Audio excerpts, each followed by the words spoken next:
Welcome to an all-new episode of the Work Shoot Wrestling Podcast. It's Corey Richmond, joined by Jason Brooks. Jason, we took a week off last week because, things happen, but now we're back. We'll be talking about Hell in a Cell, a couple of thoughts on In Your House, talking about AEW's effect being on Friday for basically the last month, and a whole lot more. But to start things off, Jason, how you doing? I'm doing well. My wife had her 30th birthday this weekend, so a lot of bringing in people from upstate New York and really, really busy. Got the NBA playoffs, got European soccer championships. It's just been and then trying to watch some of these wrestling shows. So it's just been really, really busy, but looking forward to talking some wrestling with you and catching up on the last couple of weeks. Absolutely. And before we go any further, just want to let everybody know if you want to follow us on Twitter at WorkShootPod. Also the same for Instagram, which of course is done by the great Jackie Endy from the You Don't Know Jackie podcast, which if anywhere you listen to the podcast, be sure to give a 5-star review for our show and theirs. Try to go and make these platforms bigger as we go along. But Jay, we weren't here last week, so we didn't get really a chance to talk about In Your House and then the follow-up on the return of Samoa Joe. So I don't know how you want to do this. You want to give quick thoughts on the pay-per-view first, or go right into the after effects of Samoa Joe, who we all thought was a good chance he would wind up maybe in AEW or a short-term like ROH or Impact, but he's back in the big Fed. Yeah, so it was clear. It's funny because we always talk about this thing with rumors and people are like, oh, rumors, it's stupid. None of these guys are right. None of them know what they're doing. And it's like, they're like right a lot of the time, right? So like, one of the things we heard is that Triple H was not happy that Samoa Joe got released. And now Samoa Joe is in NXT, Triple H's brand. So that's not a surprise, right? So it'll be interesting to see what he does, if he wrestles, if he doesn't wrestle, if he's just a body man, or, how that all kind of shapes up. The pay-per-view itself was fine. I think it was one of their weaker takeovers maybe that they've ever had. Mm-hmm. It was still a good show, but it wasn't a takeover. The expectations of the show are so high. It's always hard for them to match, top, or reach it. So yeah, I thought the show was fine. Nothing crazy. And yeah, I mean, we'll see what happens with Samoa Joe and what they do with him. He's already getting physical with people, so maybe that's indication that he could wrestle. Maybe he's more of a special attraction during certain takeovers or certain events. I think that would be really great for his body. One thing that we've talked about, NXT needs big names. They need some stars. And so Samoa Joe brings them, some definite credibility, and we'll see how he does. But I'm excited that he's bringing a different type of change to the show. The only thing you don't want to see is him choking out Adam Cole and then he's not wrestling. You don't want to see him beating up, he's a big guy. He's beating up all the little guys in NXT, and then he's not fighting for the title or wrestling in a match. So you don't want to make him, you don't want to have him make the other wrestlers look bad. So, that'll be interesting to see, where they go with that, and if he keeps getting physical and eventually wrestles in a match. Yeah, it's interesting. I mean, from everything you hear and read from a lot of reliable sources, the Dave Meltzers, the Mike Johnsons, the Jason Powells, of the world, that, he's not cleared at this point to wrestle. But a lot of times when people aren't cleared, there's no physical contact at all because, a risk of something else happening, but, and the thing is, like you were saying, they basically set up 3 to 4 possible long-term feuds for a guy who doesn't appear to be cleared. I mean, they set up a thing with Karrion Kross, who maybe go up to the main roster. We'll talk about that later on. Made a thing with Johnny Gargano. Did a thing with Adam Cole. Did a thing with the Bruiserweight, which I am forgetting his name right. Pete Dunne. And, that's 4 big-time feuds with 4 of the 5 biggest guys in the company that aren't on, that cruiserweight level. You're not saying, of course, Escobar or Kushida. Basically all of your main event guys, he basically set something up in the future. And if he can't wrestle, you wonder where this goes and how do you basically build something. And yes, of course, you could say that they kind of did the same thing with Daniel Bryan at times when he wasn't cleared and they were still setting up ideas, things in the future if he ever got cleared. But this one feels a little bit different because he was getting in people's faces, and more of the stuff with Daniel Bryan was just more of talking, like with The Miz and some other people. You know And what I Bryan mean? was the GM. You know, Samoa Joe's like the The body man. enforcer. Yeah. Like he's so the enforcer means you beat people up. So, you know, you can just beat people up and then get no repercussions. And that seems to be, you know, where things can get dicey. But, you know, I trust NXT to kind of figure some stuff out. So I think they will. Yeah, and I agree with you. I thought it was a good pay-per-view network special, whatever we're calling it, but it was definitely on the lower end. I mean, nothing was terrible, but I guess sometimes when I judge NXT is and AEW, all these companies, not on if I think it was a good match right now, but if I'll remember it, 6 months from now. I know maybe that's an unfortunate thing of just time, but I really enjoyed the ladder match. I thought for what it was, I thought it was a very well done ladder match, and I thought the 5-way was actually better than I thought would be. Yeah, it was wasn't fun. Because of Karrion Kross. It was because it of was four of the guys just bouncing around him. But are you going to really remember either of those matches in 6 months or by no, absolutely not. 2 years from now? And Absolutely I guess that's what it kind of goes. You think about some of these other classic matches and other shows, you still think about them, till today. Absolutely.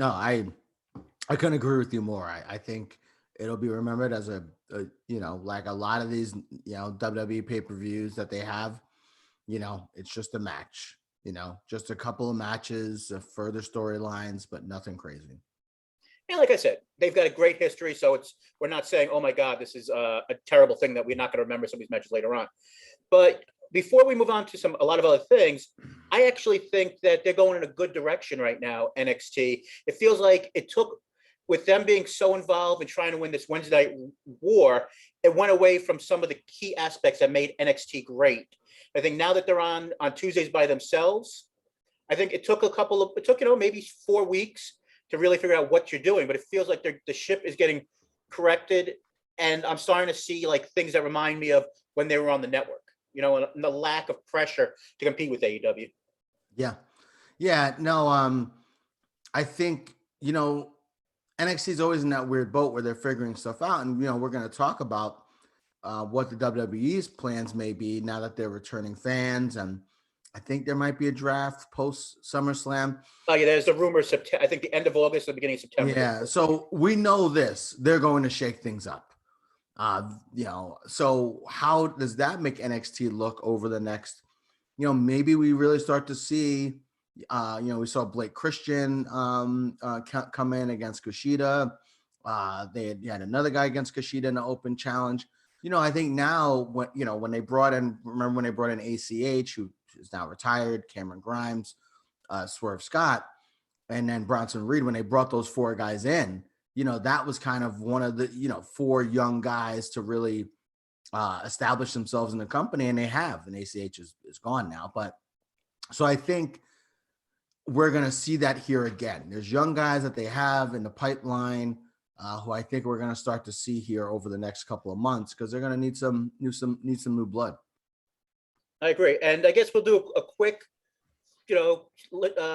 mute for a minute here, but there is a PW Insider and a couple other places reported that on SmackDown and Raw this week, backstage, and at least on SmackDown did a dark match, Bronson Reed and Karrion Kross were both there. And, we've been hearing for quite a while, especially with the last round of cuts, that, there might be some NXT call-ups coming up soon. So I guess they're 2 of their singles champions. Do you think it's a good thing, a bad thing? What do you think about the idea that they might be losing their guys? Yeah, so, we've talked about Karrion Kross forever. He's made for the WWE main roster. Yeah. And I think there's a good chance that he will do actually really well in the WWE main roster. I think it's hard for Kross because, he doesn't have a lot of big guys to wrestle. I think him against Drew McIntyre, him against Lashley, him against Roman, I think those could be him against Big E. I think those could be really, really good matches, actually. But him against these smaller guys, it just doesn't work or hasn't worked consistently enough. And we know Vince is looking to shake it up. We know he likes big guys, and Bronson Reed. And that's one of the things that we've heard, is he wants to go back to having big guys and things like that. So Bronson Reed is a big guy, and so is Karrion Kross. So, when there's smoke, there's fire, right? WWE officials were at the Performance Center checking these guys, checking out different NXT wrestlers. Now, Karrion Kross and Bronson Reed backstage at SmackDown, backstage at Raw, doing dark matches, things like that. So when there's smoke, there's fire. So I see some influx of NXT wrestlers going to the main roster here in the next few months. I think, and we're going to talk about more about this too with fans returning. I think there's going to be a lot of changes, hopefully for the better. They could pretty much leave SmackDown alone, and they should, but they're probably going to, I want to get into that in a second about SmackDown, but all right, but yeah. So I think when there's smoke, there's fire. So I could see some big changes happening. They've protected Pete Dunne pretty well during this, so I could see him definitely getting either a North American title run or an NXT title run at some point. So yeah, I think we're gonna see some change in NXT for sure. Karrion Kross and Bronson Reed, I would say maybe less than 6 months they're there. And joining us in the chat tonight, Jacob Anthony Moses from the Step Back podcast, which is our basketball podcast. I'm sure him and Leon are having a ball trying to keep up with all this playoff stuff and talk about it. It's been great. I'm sure the NBA is not super happy about the 4 teams that are left, but they could talk about that more than we will. But he mentioned, a matchup that could be interesting is Kross versus Orton on the main roster. And I guess that brings up the idea, before we move on quickly, do you think these two, if it's true that both of these big guys are going to come up, do you think they have a good future on the main roster? I know that the gimmick for Kross is a main roster worthy gimmick, or something that they would do on the main roster. But will these guys seem as tall and big? And I'm not saying, wide with Bronson Reed, but do you think that they will really stand out when they're in the quote unquote land of giants? Corey, I have absolutely no idea. Aleister Black, Andrade. How many guys have come up to the main roster and been released? So many of these NXT guys that we thought there's no way they're going to release them. They're going to make it, and they've all been released, or a lot of them have. So I don't know if they're going to make it because Keith Lee, where's he been? So apparently he hasn't been cleared, but I mean, well, who knows, right? So but his push has been stop and start. So I just feel like I don't trust Vince, and I don't know what these guys are going to be. Out of 2 of them, 1 of them will make it, I suspect. And I think 1 of them will be released within the next 2 years. So I think there's a better chance that that's Bronson Reed. And so, say it is someone like Bronson Reed. I just think Kross is tailor-made for what Vince likes, and I think he's going to do well. So, we'll see how things go. But, yeah, I think 1 of them will make it and 1 of them won't. I think that more than likely is Kross and less likely is Bronson Reed. But sometimes these guys do figure it out. Look at what's happened with the Nigerian Apollo Crews. I totally forgot about his name. So look at what's happened with Apollo Crews, right? He's a guy who could have been released, and he's really turned things around. So anything is possible, but I see 1 of them making it and 1 of them not making it. I agree. So one of the big things we talk about on this show all the time is how good and bad the main roster is. Not the main roster, the main shows of SmackDown and Raw. Sure. Raw more weeks than not has been unwatchable, and SmackDown has been really solid. But I want to ask you, and this wasn't on the rundown, but you brought up SmackDown. We'll make this pretty quick. Is SmackDown really that good, or is the Roman Reigns angle so well done and so much better than anything else on WWE right now that it just makes you think that SmackDown is a quality product otherwise? I think it's a good show. I don't love everything they're doing, but I like what they're doing with Apollo Crews. I like how they're trying to get Commander Aziz over. I'm enjoying that. I think the Bailey Bianca feud has been solid. I think they're what they're doing is they're trying to make the undercard mean something. And you could agree with some of the angles or some of the storylines, and that's fine, just like AEW. But I think they're trying to make the undercard mean something. And I think, and they're not doing completely goofy, stupid shit. And I think that's why, to me, I enjoy that. And I think with Raw, it's just a hodgepodge of a show that has no direction and it's just a hodgepodge show, right? And so I think that's why. And then you take the fact that they're making the undercard mean something combined with the Roman stuff, and you have a pretty good show. So yeah, no, I think SmackDown has definitely been a very, very solid show. Okay, like I said, I mean, I was watching like the last week or two, and I just sat there going, the Roman stuff with the Usos and everything is really compelling and really good, but everything else feels like, all right, it's fine. And I just felt like, it was just, we pumped up how good SmackDown is because of this one fantastic angle, and because Raw is such a 3-hour disaster for 99% of the time, that it's almost like, when something's really bad, there's hope somewhere else, and we think it's that much better than it might be. No, I compare SmackDown to SmackDown. I think it's been an enjoyable show that I enjoy watching. Do I think it's like the best wrestling show ever? No. As I've said, and I said this to actually my buddy who one of the guys who came up to visit, I think Roman Reigns is the best character in wrestling in years. So I think he automatically is going to elevate the show. But I have been enjoying the show. I've been enjoying Apollo Crews quite a bit. Mm-hmm. The Usos match with Montez Ford and D'Angelo Hawkins was a good match. So I don't know. I've enjoyed what they've done on SmackDown for sure. I respect that, and if you have an opinion on that, you could always let us know at WorkShootPod on Twitter, which we will be on more as time goes by. So Jay, we brought up, the main roster and fans coming back. We had the last of the Thunderdome era pay-per-views in Hell in the Cell. Thank God. What was your thoughts on Hell in the Cell? I mean, coming into it for myself, I wasn't expecting much. I do think the idea of, the show being, under 3 hours is great. Anytime you can get something in there and things are good, but I kind of felt like it was missing something. And yes, of course, shorter is better. I felt it was missing something, that you had a Raw match, the tag team match of New Day versus Randy Orton and Riddle on Raw, which I felt was a quality match in front of the pay-per-view. And then on SmackDown, which is a really interesting thing, we can make how much you want to get into it, that we had, what was supposed to be mostly the main event of Roman Reigns versus Rey Mysterio in Hell in the Cell on SmackDown instead of being on the pay-per-view. So it wound up being like a 6 instead of 8 match show. Yeah. 2 of your bigger matches with a lot of your really athletic, good guys weren't on it. And I think that's fine. I thought the show was fine.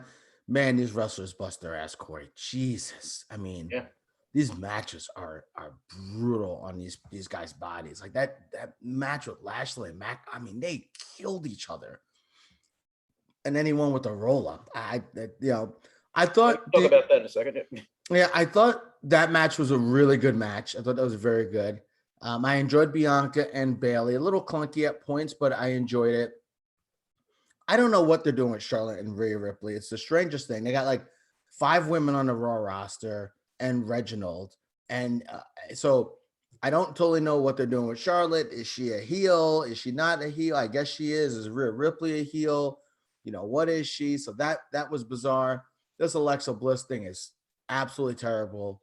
It's she's possessing people, and it's like, come on, man. It's 2021.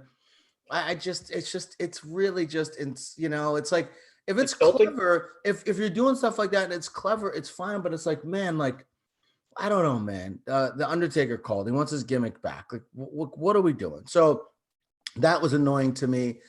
Sami Zayn and KO was fine. So I thought overall it was a solid show. I didn't think we were going to see many changes. I didn't think the show was really going to tell us anything. And that's where, Corey, like, I know they have to have a network special every month, but like, maybe they don't, they had Backlash, and then they have these are all like junk pay-per-views to get us to next month, to Money in the Bank. So I don't know. I just thought that it was really, the show was fine, and the guys worked so hard, and I thought McIntyre Lashley was really, really good. But if you didn't watch the show, it was just fine. And if you watched the show, it was just fine. I think you should have watched Game 7 of the, but of the Eastern Conference semifinals. But, which I did, and I went back and watched some of the show, whatever. But overall, it was a solid show. Yeah, I mean, I thought it was good for what it was. I mean, it's interesting. It's the first time, and I don't know how long that there was, if you count the pre-show, which I know most people don't get a chance to watch, you actually had more women's matches than men's matches on the show. It was, like I said, it was 3-3 if you don't count Mandy versus Natalia, but there was a very evenly matched amount of men and women's action. So that was an interesting thing on this show. But I'm going to disagree slightly. I mean, I think the idea that you have a network special that people are paying for, I understand that it's only $4.99, or if you have Comcast, different things, you're not paying anything. But I think, though, if you can still have your people pay for this product, and he's healthy and he's the most over thing on the main roster, Roman Reigns should most likely be on all these shows if he's healthy, especially if the fact that he was on basically 2 nights before. And I understand that's mostly not the WWE's fault, because it sounds like Fox wants as many big things on there, and we all know that TV rights are more important than network subs or Peacock subs or whatever you want to call the right terminology. But for me personally, I enjoyed the show, but I kind of felt you missed something with not having Roman Reigns on the show, especially when you saw him 2 days earlier. Yes, with no build. Yeah, I disagree, and I love the way they built it up on SmackDown itself. And Ray, had a really impassioned promo, and Reigns was like, "Come on, like I'm telling you, just don't have this match. Please don't do this." And then he said, "I'm ready for it." And he's like, "Paul, I tried to do it your way," and then he just destroyed him. And that, to me, that's why I enjoyed that so much. I love the story they told leading up to it, because I think it would have been hard for them to do a match cold. And I think that match that they had at the Hell in a Cell, everything on the show led up to the match, which made the match even that much more impactful. I agree. Where if you did that on the pay-per-view, it would have been overshadowed because you already knew Reigns was going to win. Come on. But I think the fact there was even that build up to how it was going to go down, I think really, really worked well. And I don't think you would have got that on a pay-per-view. Personally, I think they should do more matches like this. I think they should have more big main events on Raw and SmackDown. And can you at least let people know more than a day before? I mean, I guess that's part of my problem. It is what it is. They announce it on Twitter or whatever. That is what it is. It'd be great if they could do it ahead of time. Like, I totally get that, but let's also give them credit for how they built it up. Mm-hmm. That's what a TV show should be. I agree. You're starting with the story and you're building that story up throughout the show. Raw doesn't do it. Raw is just a mess, right?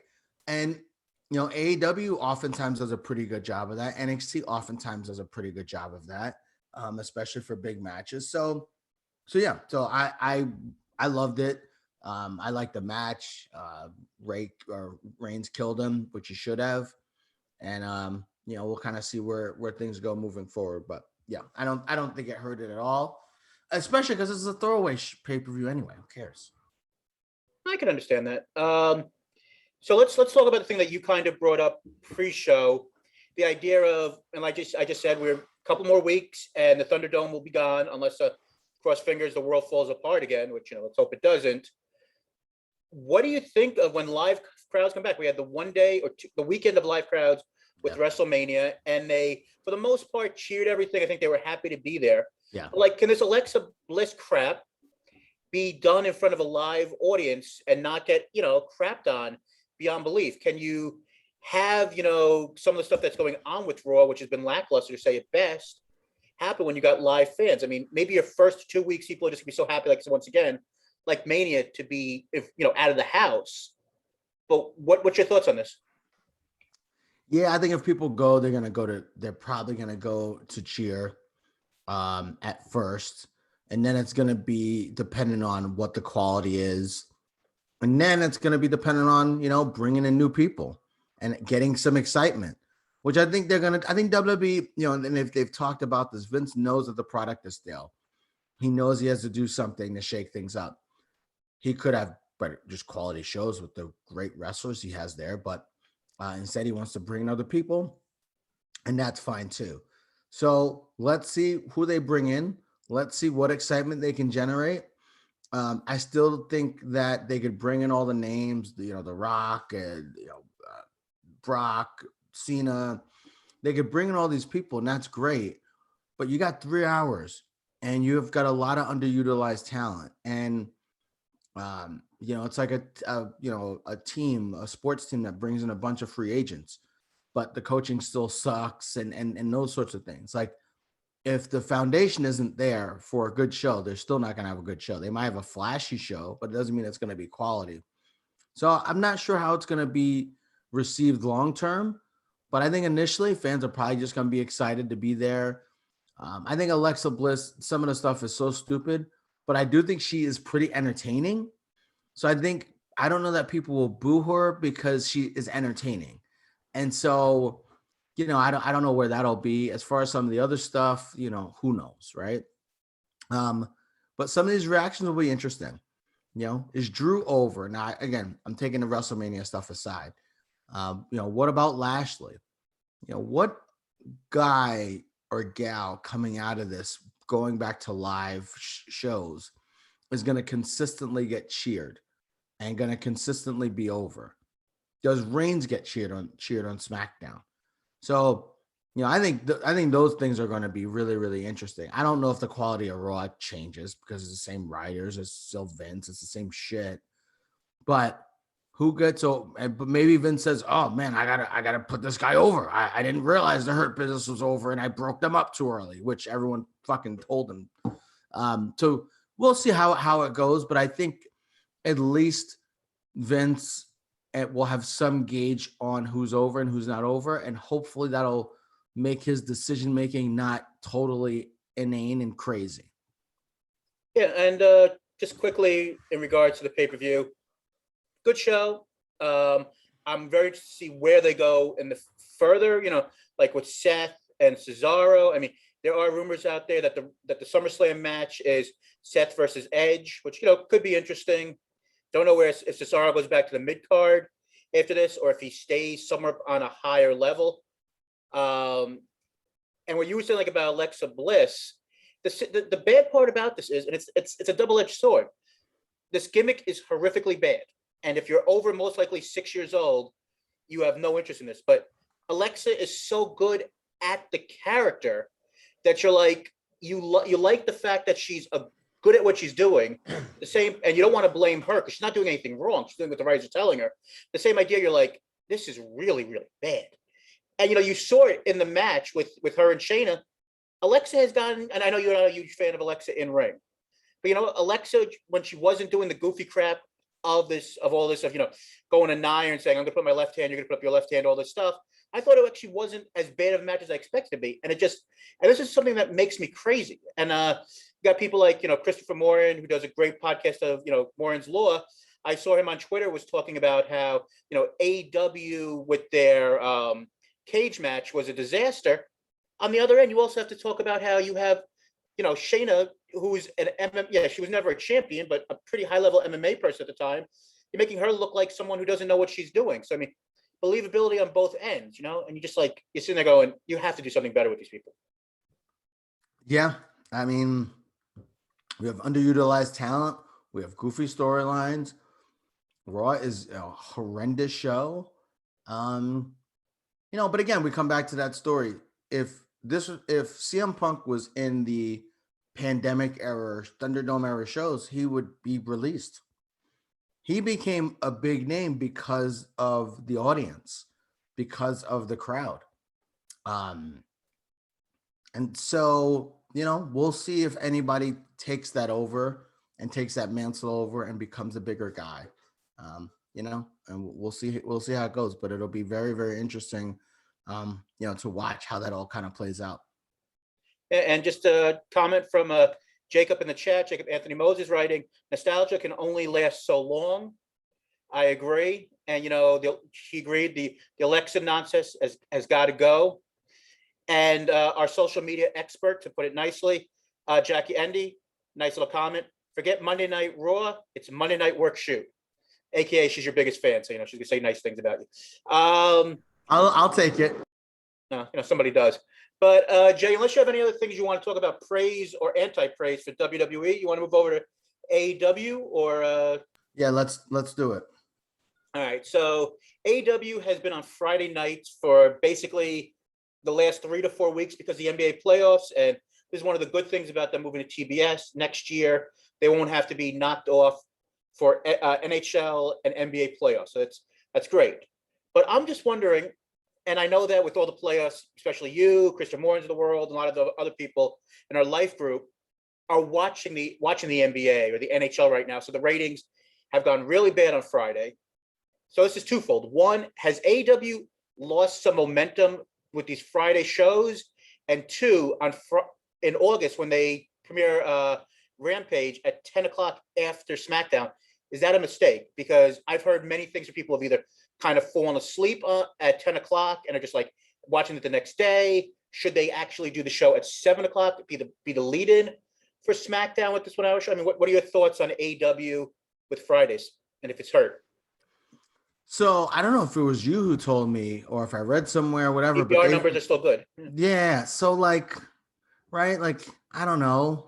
Kind of if the same amount of people are watching it, it's fine. Right? If the DVR numbers are still good and the same amount of people essentially are watching it on Wednesdays that are watching it on Fridays, one, that means you have a great audience, and that's really, really great. And two, it means that you're keeping the momentum going and you're okay. I think the last show this week was not particularly good, but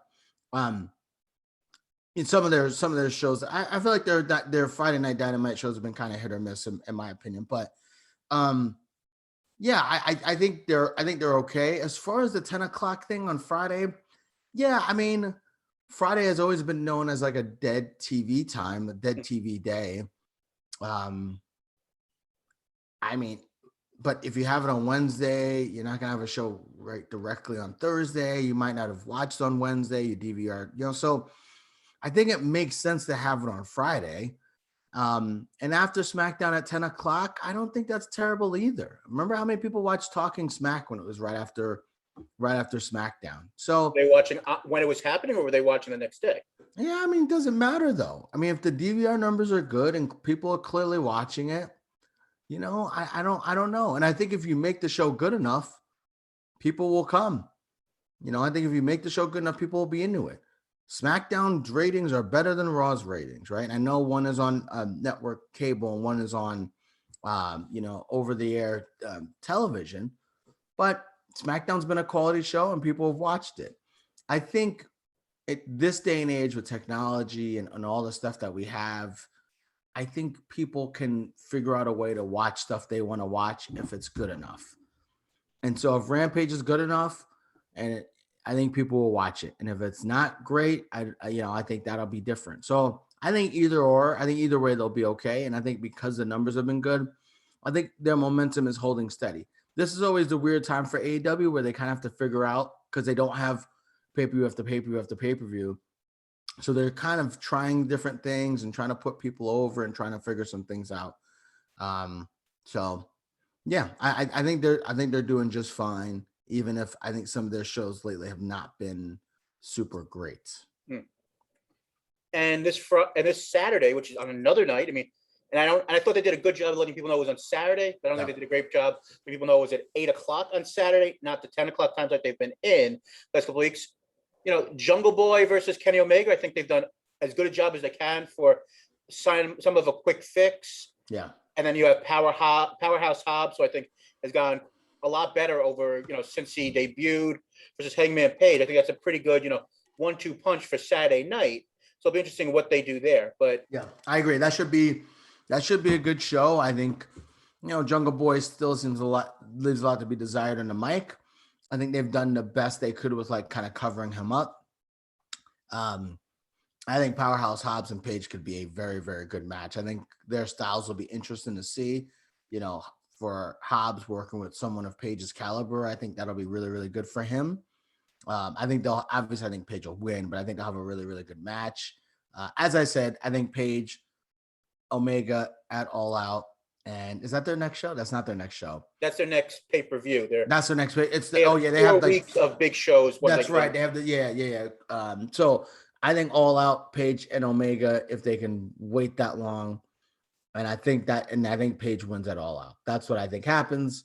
We'll kind of see where it all goes. But yeah, I think Hobbs and Page should be a good match, and I'm excited for Omega and Jungle Boy.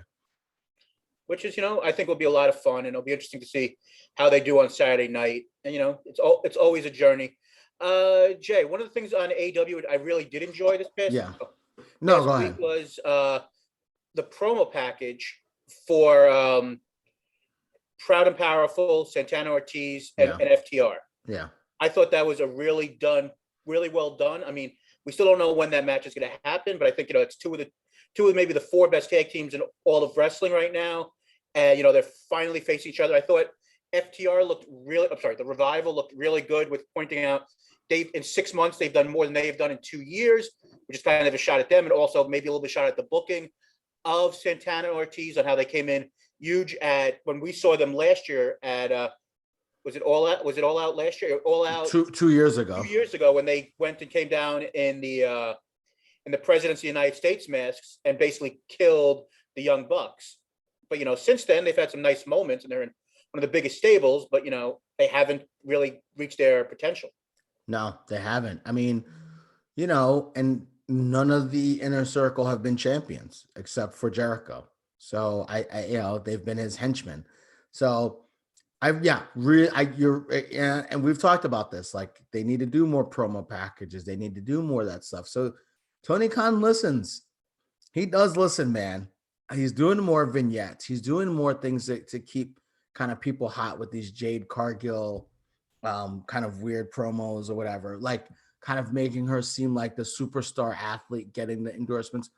I think they're like, okay, but I think it's great that they're doing them, that they're trying to do different stuff.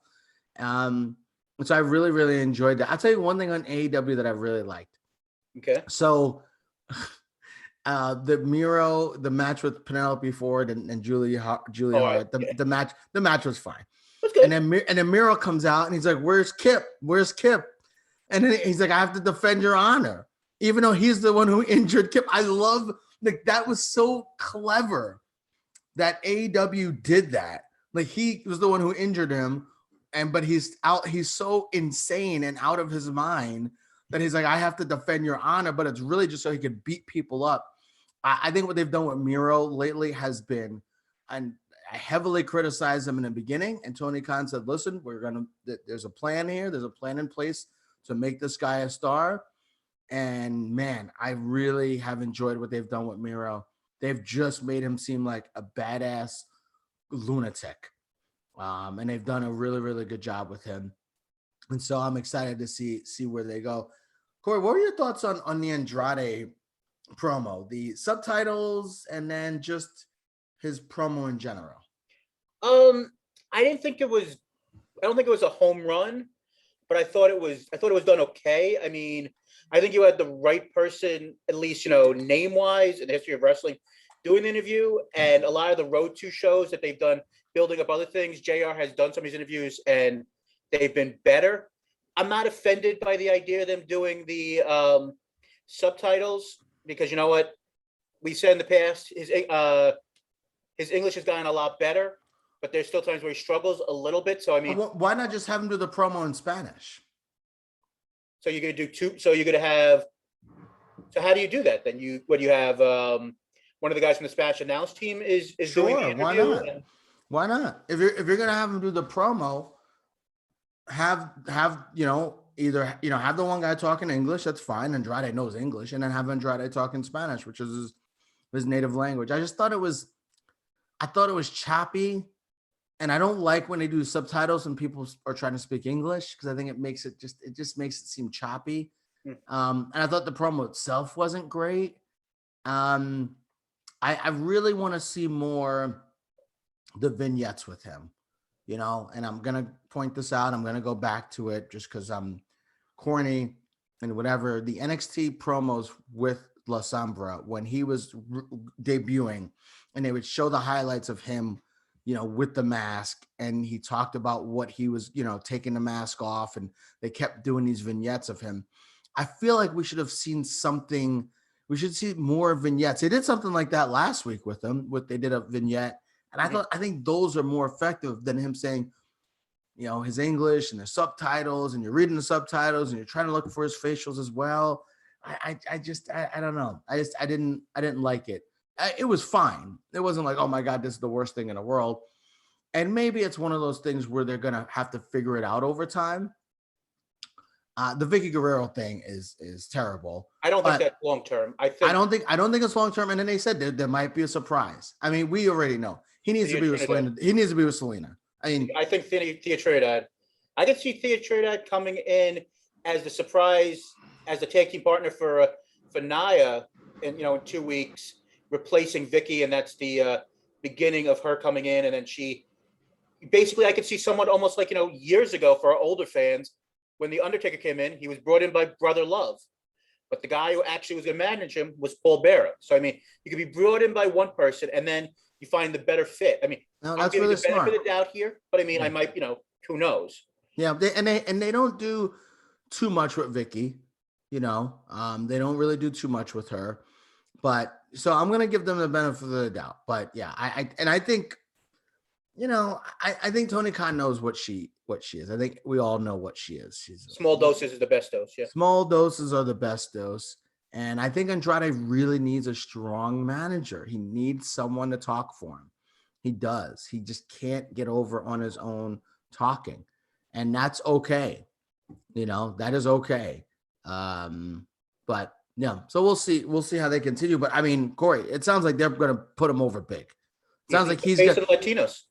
It sounds like he's going to be a guy that they really, really heavily put over and make him look like a really, really big time guy here moving forward.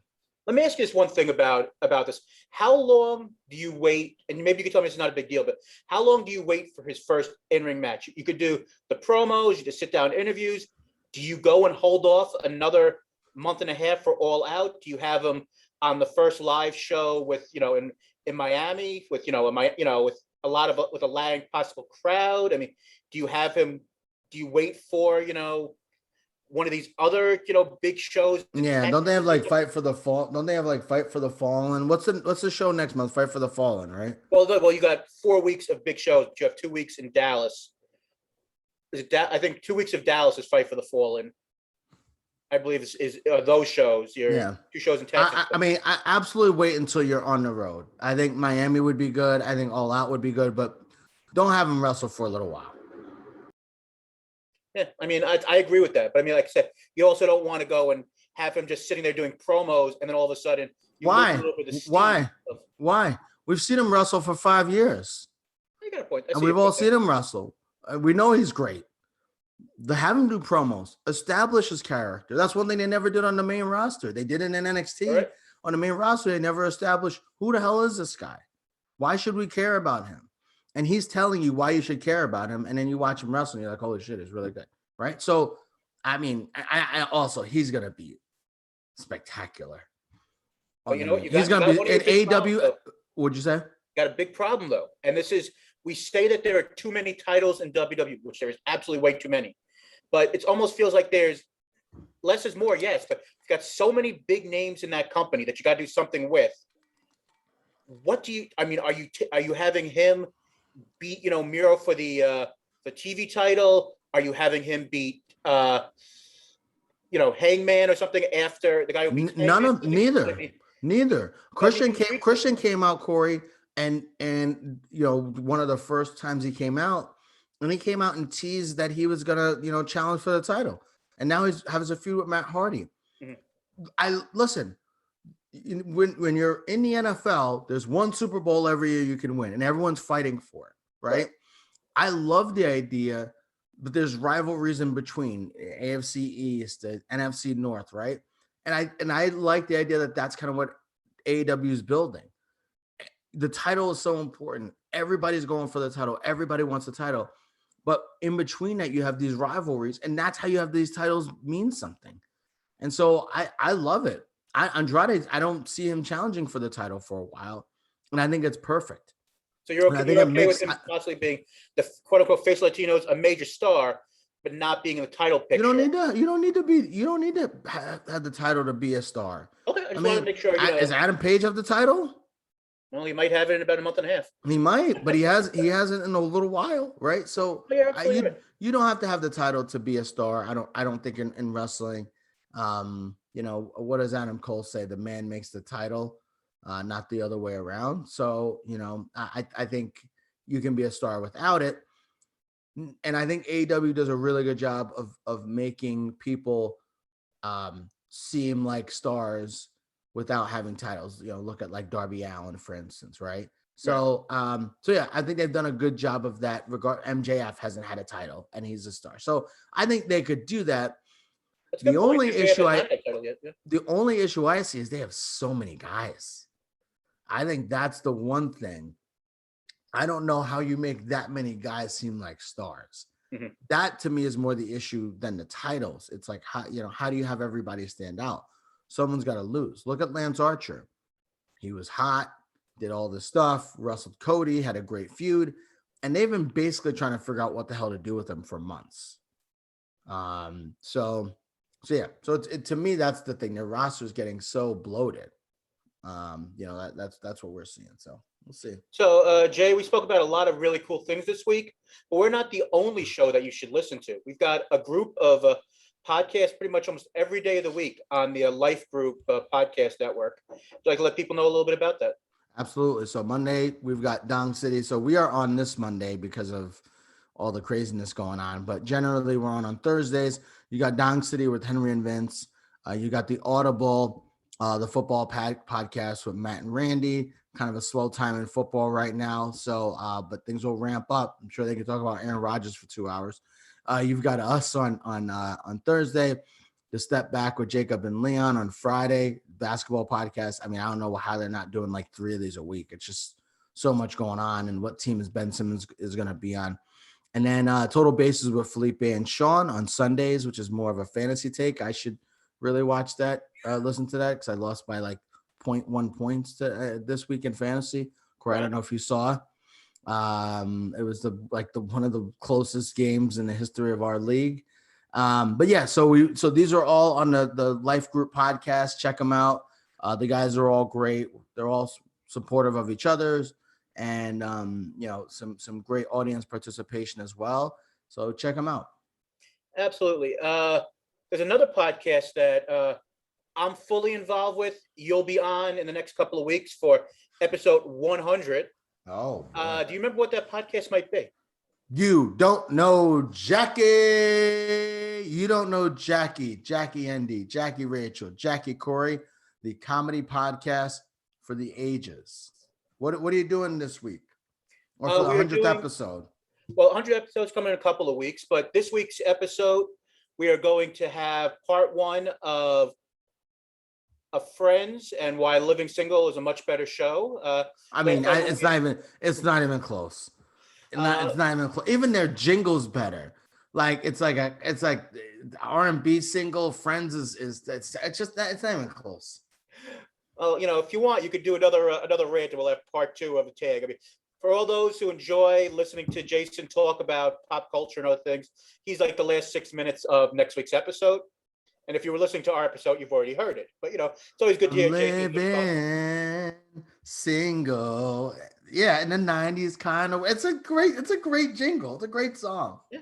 Did you know that both? And this is stuff that I was researching, and we'll get off this 1 second. But both shows were actually on at the same time. They actually wound up putting both shows on, kind of splitting the audience. And they were on a year before Friends. Oh my gosh, that's really funny. That's really funny. It was, like I said, it was a really good episode, part 1 of 2. We'll have the second part on afterwards, talking more about how the Friends is maybe slightly overrated in a good way, because it is overrated. But Jay, another podcast that we both have listened to in the past, just want to give a quick shout out to Brian Jake and the Fantasy Football Hustle. They're doing their 100th episode tomorrow on Tuesday.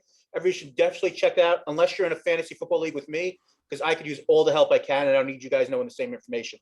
But, Brian, who's been on the show, and we'll have him back on soon, him doing the 100th episode, they talk about everything, all the news, the good, the bad, about what you should and should be doing in fantasy, and they're a great listen. So congratulations to them on reaching episode 100. Absolutely. So Jay, our last thing for today. So like I said, everyone's going back on the road. You got MLW, which is coming back in a couple of weeks. You have New Japan, just came out saying that New Japan American version, Strong, will be doing a show in LA coming up in middle of August.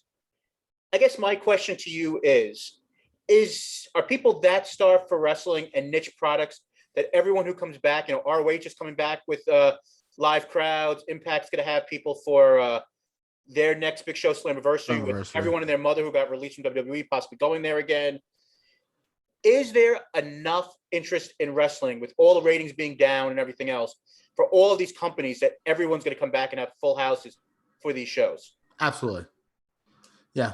I mean, these companies are still making money and doing all right. Tony Khan, what was his contract he just got from TNT? Something in the 10 figures. I mean, in the 8 figures.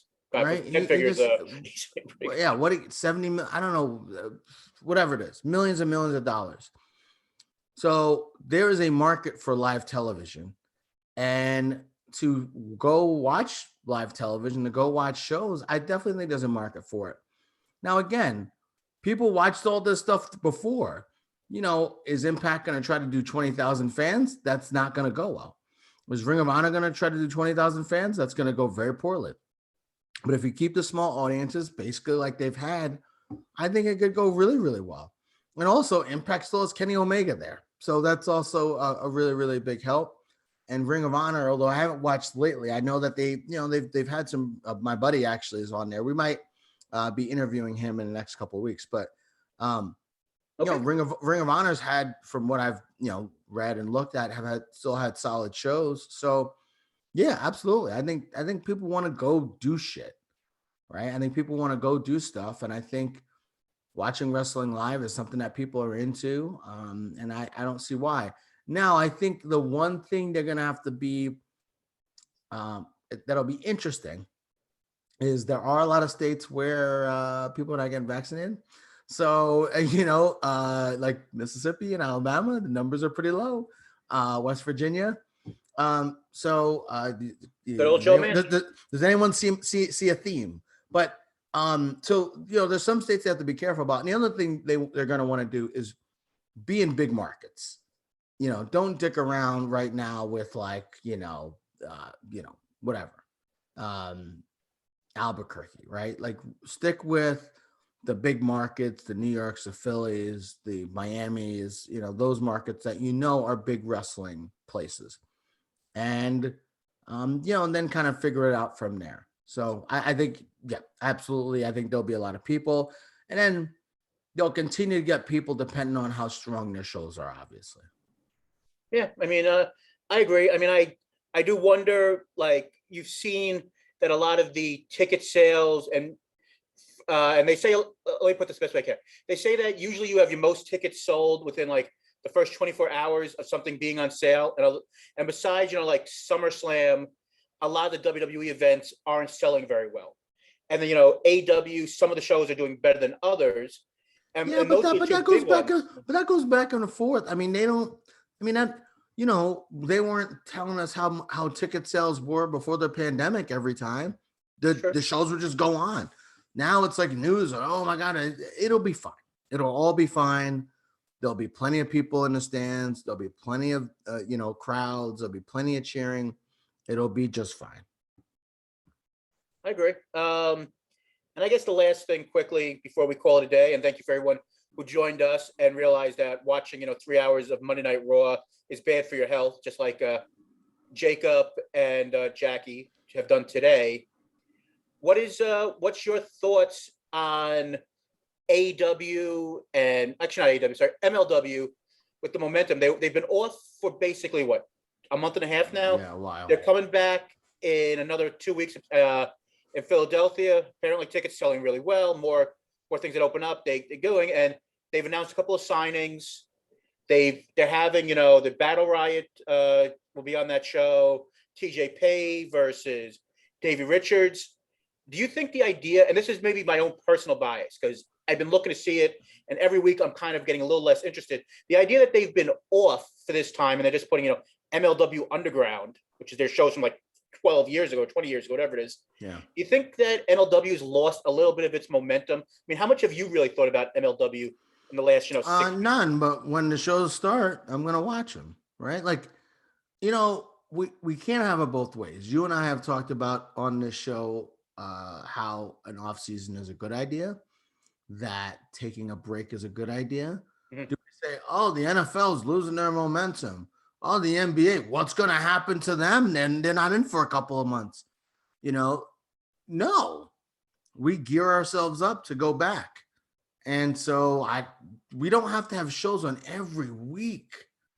No, I think it's good to build anticipation for something. So no, I don't think so at all. Have I been like following every draft pick and all that other stuff? No, but will I be watching when it's time? If time's allotted this summer, I can actually, well, I'll probably be able to watch a bit. Might be going away and doing some stuff, but when I'm home, I'm going to be able to watch a lot of wrestling. So that's what the plan's going to be. So I'll be into it and I'll be ready. Yeah, I don't think it's not like, oh, I forgot about it. Now, like, I'm not going to watch it anymore because it's been gone. Yeah, I don't know. That's not how I work. And I mean, look at professional sports. They seem to be doing just fine taking breaks. I respect that. Like I said, I've kind of lost a little bit of interest without seeing a lot, program. But when they start back up with the live crowd, you're gonna say, "Oh man, the momentum hasn't been there, so I'm not watching this week." No, I'm just saying that I think some people may forget it's on. I guess that's my kind of. It's on a new channel. Of course, people are gonna forget it's on. They have to. It's called advertising. Yes, it's called advertising. You have to let people know of things that are going on. They're on a new network. A lot of people watching Dark Side of the Ring. That's the point of it, right? I don't even know I don't know if their new shows are going to be on there, if it's tape shows. I'm not. Everything's been on there is tape, and I haven't heard anything saying one way or another if that's where. But I understand your point there. But yeah. So I think they'll be just fine. Yeah. Another great show, Jay. Glad to see we're able to put a show in this week. Once again, follow us and the You Don't Know Jackie podcast and all the Life Group podcasts. You can check us out again at Work Shoot Pod on Twitter and Instagram. Jackie Endy will have mostly something up by sometime tomorrow. The little clip of how Jay's really good at his job as a human wheelbarrow, and I'm subpar at best. So, we'll see how that goes. But Jay, great show this week. Final word is yours. I think we're done here. See ya.